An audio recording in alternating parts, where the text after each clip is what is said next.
গো মা হযরত ঈসা রুহুল্লাহ যেদিন জেরুজালেম পাহাড়ের ভিতরে গো মা যখন তার সাথে কথা বলে ঈসা রুহুল্লাহ বলে মা আমি একটা কথা বলতে চাই মা মা গো আমাকে তুই জন্ম দিয়ে কত জীবনে কষ্ট করলি মা তোর শরীরে রক্ত মা জেরুজালেম পাহাড়ের মধ্যে রক্ত তো বানিয়ে দিলি মা আমি তোর এখনো হক আদায় করতে পারি না মা আজকে আমি রুচা বলছি মা আজকে আমাকে একটা আদেশ করুন মা আমি তোমার হক আদায় করতে চাই মা মরিয়ম বলো ঈসা রে তুমি ছোট বাচ্চা কেমন করে আমার হক আদায় করবা কইছে মা জেরুজালেম থেকে মা তুমি না কত ফল পাবো না আমি আমাকে খাওয়াও আজকে তুমি আদেশ করো মা আমি নিজে হাতে ঈসা রুহুল্লাহ জেরুজালেম থাকি একটা ফল আনি মা আমি তোমার হাতে দিয়ে মা আমি তোমার হক আদায় করতে চাই মরিয়ম বলছে রে বেটা জেরুজালেম পাহাড়ের ফলের গাছগুলো বড় উঁচু লম্বা তুমি তো হাতে পাবা না এত কেন কষ্ট করবা বাবা মা আপনি আদেশ করলে মা আমি চেষ্টা করবো মা আমার জন্য আপনি যত কষ্ট করেছেন জেরুজালেমের জমিনে মারে সাদা মালিকিন কাপড় তোমার লাল বর্ণ করে দিয়েছে জেরুজালেমের মানুষ আপনি একটু দয়া করে আমাকে আদেশ করুন মা বলে যারা এসে যা কষ্ট করিস না যদি ফল তুমি জেরুজালেম পাহাড়ে না পাও ফিরিয়ে আসিও ঈসা রুহুল্লাহ ছোট ছেলে রে জেরুজালেম পাহাড়ের মধ্যে কান্দার বলে আল্লাহ আমার মা আমার জন্য যত কষ্ট করেছে আল্লাহ আমি তার ছেলে হয়ে যদি হক আদায় করতে না পারি আল্লাহ আমি মার জন্য কি আদায় করব আল্লাহ এমন একটা ফল আমার কাছে হাতে আনিয়ে দাও এই ফলটা যাতে আমার মাকে আমি নিজ হাতে খাইতে পারি ঈসা রুহুল্লাহ জেরুজালেম পাহাড়ের ভিতরে গোটায় পাহাড়টা কান্দে কোনো জায়গায় ফল হাতের কাছে পায় না জেরুজালেম পাহাড়ে লাশ সিমনে যখন যায় যে দেখে একটা গাছের গোড়ায় ফল ডব ডব করে আছে ঈসা রুহুল্লাহ আস্তে করে যা ফলের মধ্যে হাত দিয়ে কান্না আজকে আমি আমার মার হক আদায় করতে পারবো ফলটা হাত দেওয়ার সাথে সাথে আল্লাহ বলে আজরাইল রে তাড়াতাড়ি যা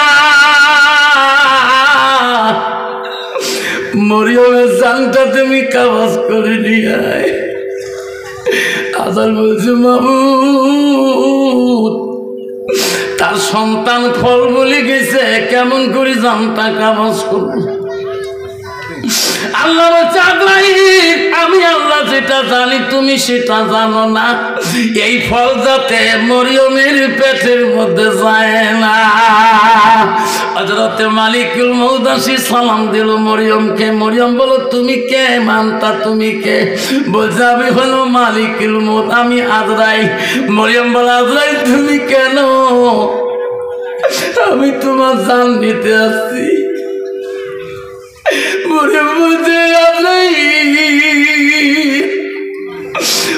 জীবনে যত কষ্ট করছেন আজরাইল আমার সন্তানটা জন্ম দিয়ে মরণের সময় আমার ছেলেটাকে এক নজর দেখতে দে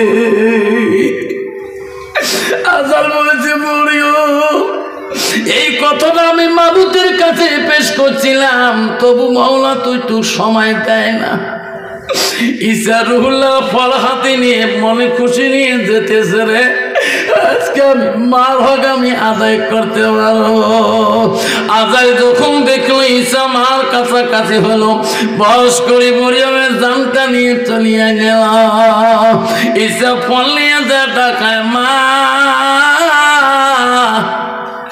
আজকে তোর হক আদায় করতে পারবো মা লে মা আমি পাহাড়ের লাশ সিমিনায় ফল পেয়েছি রে মা ফল হাতে নিয়ে মাগ নাড়াচাড়া করে রে মা চোখ মিলি দেখি না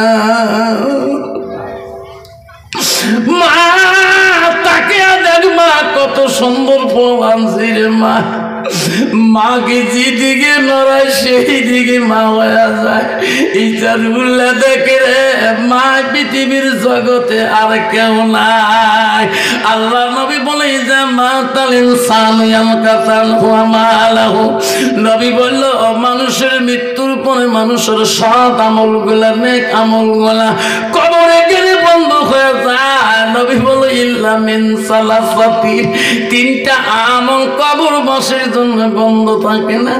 আবার সব বন্ধ হয়ে যায়, তিনটা আমল বন্ধ হয় না। রাসূল বলো সাদাকাতুল জারিয়া, যারা দুনিয়া বুকে সাদকা জারিয়া করে দিবে, দান খয়রাত করে দিবে। বুখারী হাদিস। আল্লাহ নবী বলেন ইলমিহি আনতাফাহু বিহি শাইআন, যারা এলেম শিখে অপরকে শিক্ষা দান দিবে।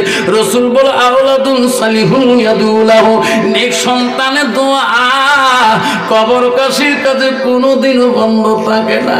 যখন সন্তান হাত তুলে বাবা মার জন্য কান্দে, সঙ্গে সঙ্গে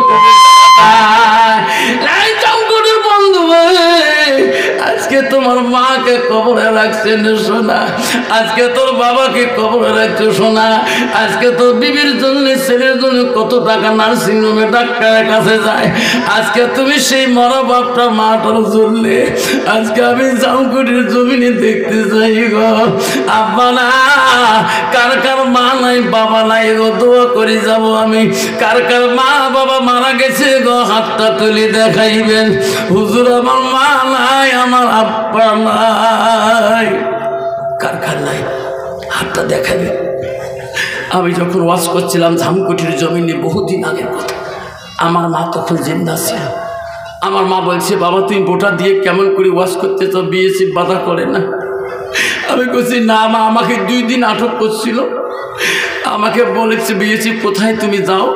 তখন আমি সাইকেল মারিয়ে ওয়াজ করছিলাম, বহুদিন আগের কথা। আমি বলছি মা তুই দোয়া করিস, আমাকে কোনোদিন কোনো বিয়েছে আমার অন্যায় করবে না। আমি গভীর রাতে ওয়াশ করি, বাড়ি আসছে আমার কাটাতারে বগলে আমার বাড়ি। আমার গাড়িটা এখনও যদি রাস্তা মুখ করি কাটাতার ভুয়ে হয়ে যায়, কোনো মানুষ অত রাইতে কাটাতারে বল গাড়ি তুলতে পারবে না। আমার গাড়ি দেখলে বিয়েছে জানে হুজুর ওয়াশ করি আসলে। ওয়াশ করি আসছিলাম ব্যাগ ধরি। ওই দিন আমার ওয়াশ ছিল বেলকুড়ি মৈশা মসজিদে, বিল্ডিংয়ের ছাদ ছিল। আমি মাকে বলে গেলাম মা আমি কিন্তু রাতে 12টা 1টার ভিতরে চলে আসবো। মা কইছে বাবা বোটারে গরু চুরি হয়েছে, কারফু আন দিয়েছে বাবা আসিস রে। আমি বলছি মা কেন চিন্তা করেন, আমি এখনই ক্যাম্প চলে যাব। তখন ওই ক্যাম্পের মেজর ছিল আবুল কালাম আজাদ, বাড়ি ছিল হাওড়া স্টেশনে। আমার সাথে সেই মিল ছিল, 5 ওয়াক্ত নামাজি ছিল, সবসময় কোরআন তেলাওয়াত করছিলেন। আমি ক্যাম্প চলে গেলাম। আবুল কালাম আজাদ আমাকে সালাম দিল, হুজুর কোথায় যান? আমি বলছি ভাই আমি তো ওয়াশ করতে যাব, রাস্তা তো নেই, রাতে 12টা 1টা বাজে আসতে হবে। তুমি আসো, কেউ কিছু করবে না, আমি ওয়াটার পেট্রোলিংকে বলে দিব আজকে। আমি ওয়াশ করি, রাস্তা দিয়ে আসবো। আমার মা সারা রাত ঘুমেই নেই। বাড়িতে আসি যখন গাড়ির লাইটটা ভরে গেল, আমার মা বলো বাবা তুই কোন দিকে আসলি? আমি কো মা বোটার দিক। মা তুমি আলাপ চেতনকে মা, আমি জানি কদিন থেকে বেশি বড় দৌড়দৌড়ি করতেছে সোনা, তোর বাড়ির সামন দিয়ে কাটা তারা কাটছে রে সোনা। তোকে যদি বিয়েছে রাস্তার মধ্যে অ্যাটাক করি দে, আমি কেমন করে বাড়ি হইতে থাকবো? সেই জন্য ঘষের আগুন জ্বালে 12টা পাড়ায় গেল, তবু তোর খবর নাই। যখন আমি ঘরে ঢুকলাম তখন তোর গাড়ির লাইট বাড়িতে গেল। আমি বললাম মা তুই এত কেন মা চেতন থাকি? মা তুই যেদিন মরে যাবি মা, আমার জন্য কে মা চেতন থাকবে? সোনারে 2017 সালে মা মারা গেল রে, আজ 2025-24 সাল চলছে গো। কোনদিন কোনো মানুষ আমার জন্য চেতন থাকে না। ওয়াজ করি আসি গাড়ি হলেন দে, বহুখান পর্যন্ত অপেক্ষা থাকতে হয়, বেটা বেরিয়েছি দরজা খুলি দেয়। আমি ওয়াজ করি আসি, বেরি পড়ে আব্বা তোর চোখের কেন পানি, কমেডির সাথে তর্ক হয়েছে নাকি? আমি বলছি না মা কমেডির সাথে কোনো কথা কাটাকাটি করে নাই। বাবা তুই কাঁদছিস কে? আমি বলছি বেটি রে, আমি ওয়াজ করি আসলে তোর দাদি না দরজা খুলি বেরিয়েছো, এখন তো দাদির রুম থেকে কেন বেরোয় না? আমাকে বলে আব্বা আমি না তোর বড় বেটি, আমাকে তুই মা করি মানতে পারিস না, আমি না তোর মার মতন। আমি বলছি বেটি যেদিন আমার বাড়ি চলে যাবি রে, জামাইয়ের মায়া, শাশুড়ির মায়া, শ্বশুরের মায়া তুই ভুলে যাবি, আমার মায়া তোর অন্তরে থাকবে না রে বেটি। আমার মা আমাকে কোনোদিনও ভুলবে না। আবার সেই মাটার মায়া রাখিয়ে, একটা বাবার মায়া রাখিয়ে মাদ্রাসার জন্যে আমি 5টা বাবার কাছে না, আমি সর্বপ্রথম 2টা বাবার কাছে মোলাকাত করতে চাই। এই মাদ্রাসার জন্যে 10টা করে 1000 টাকা আছে, 2টা বাবার নাম শুনে দোয়া করব। মা হারা সন্তান, মাত্র 2টা বাবা, 10টা করে 1000 টাকা ওয়াদা দেনেওয়ালা। আপনাদের বাচ্চা, আপনাদের ভাতিজা, আপনাদের ভাগিনা এই মাদ্রাসার মধ্যে এলেন শেখার জন্য বহু দূর থেকে আসি, হোস্টেলে থাকে, বাড়িতে যদি খায় মার কাছে জোর করি মাছ গুছ খায়, এদিকে তো দূর করতে পারে না। রান্ধনী কমিটি যেটা বিশ্লেষণ করে, ডিরেকশন দেয়, হিসেবে রান্না বাড়া করে। আজকে সেই বাচ্চারা এলিমের জন্যে, আজকে এই বাচ্চারা কোরআনে হাফেজের জন্যে 10টা 1000 টাকা তোর মাটার নামে সাদকা করে দেবো। রাসূল বলছেন সাদাকাতুল জারিয়া। পৃথিবীতে 3টা আমল কবরবাসীর জন্য বন্ধ থাকে না, ইল্লা মিন সালাসাতিন। আসুন সর্বপ্রথম একটা বাপ খালি 10টা 1000 টাকা এই মাদ্রাসার জন্য ওয়াদা দেনেওয়ালা আছে, আমি তার নামে 1 মিনিট দোয়া করে যাবো।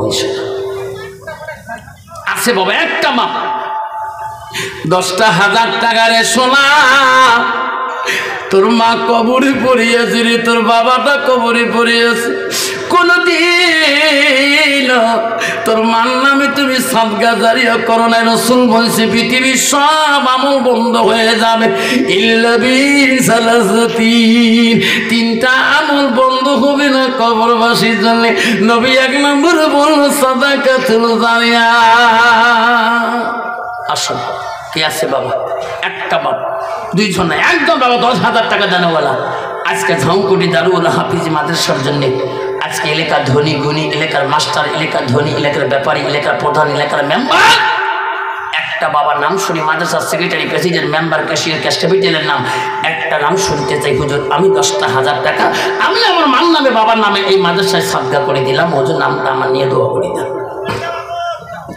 কে আছেন বলুন? একটা বাবার নাম চাইলাম, 10টা 1000 টাকা 2 জনও চাইলাম না। একদম বন্ধু যদি এলাকার মধ্যে আসেন, হুজুর বহুদিন কালে হুজুর আমার মা হারাছি, বাবা হারাছি, হুজুর আমি বছরে না মাসে মাসে 1000 করি, 12 মাসে আমি 12,000 টাকা দেব হুজুর। হুজুর আমি 1000 করি টাকা আমি 12 মাসে 12,000 দেব হুজুর। আমি প্রথম সাদকা দানটা দেব।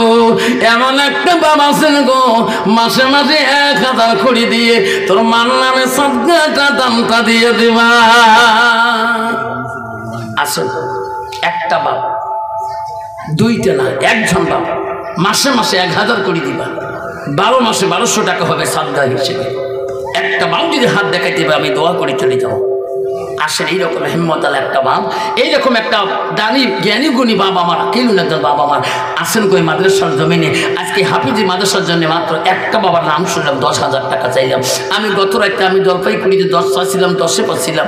আমি শুনে একটা বাবার নাম চাইলাম, আছে কোন এই নাম আব্দুল ওয়াজিদ না, আল্লাহ আব্দুল ওয়াজিদ, আল্লাহ মাদ্রাসার সভাপতি, মায়ের নাম কত দিয়েছে? 10,000। আল্লাহ আব্দুল ওয়াজিদ মাদ্রাসার সভাপতি, আল্লাহ মায়ের জন্য 10টা 1000 টাকা নেকি দিল, টাকা বুঝি দিল। একটা হাত তুলে আল্লাহ আমিন, সবাই হাত তোলো।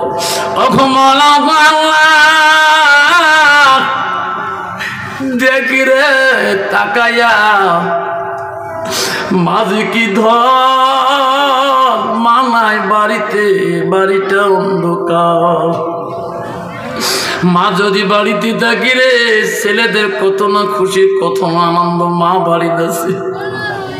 সে মা যদি বাড়িতে না থাকে বাড়িটা অন্ধকার অন্ধকার লাগে।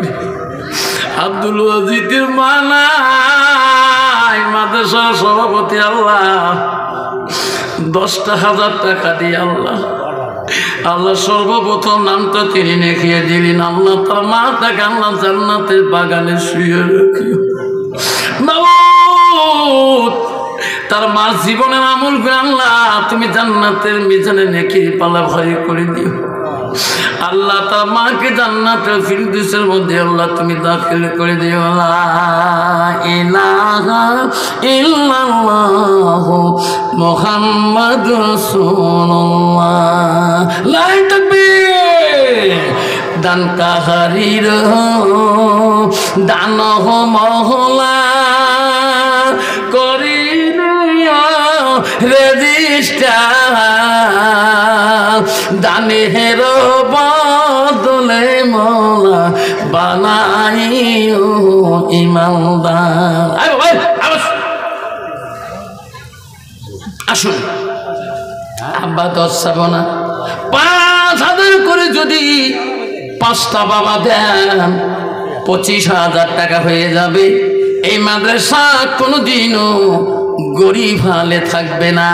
5টা নাম আমি শুনি দোয়া করতে চাই। আসেন গো 10 যাব না 5,000 করে আসেন গো। সর্বপ্রথম নামটা 5,000 টাকার নাম শুনি দোয়া করতে চাই। আল্লাহ তোমার কোনোদিনও গরিব বানাবে না। আল্লাহ তো কোনোদিনও বাড়িতে বানা মুসিবত দিবে না। আসেন গো 5টা আর আমার নামটা কি নাম বাবা? আল্লাহ তাকবীর লাগান। নাই তাকবীর। আল্লাহ আবার একটা বান্দা 10,000 টাকা দেনে প্রস্তুত হয়ে গেছে। মাবুদ থাউকুটির জমিনে দারুল মাদ্রাসার জন্য তোর বান্দা কত বাগো। আল্লাহ তোর নবীর ঘরে 10,000 আরো দিবি আল্লাহ। মাওলা তার জীবনের গুনাহগুলো মাফ করে দাও, বালা মুসিবত দূর করে দাও আল্লাহ। তাদের বংশের মধ্যে কেউ যদি কবরে পড়ে থাকে আল্লাহ কবরগুলো তুমি জান্নাতের টুকরা বানিয়ে দাও। আমিন।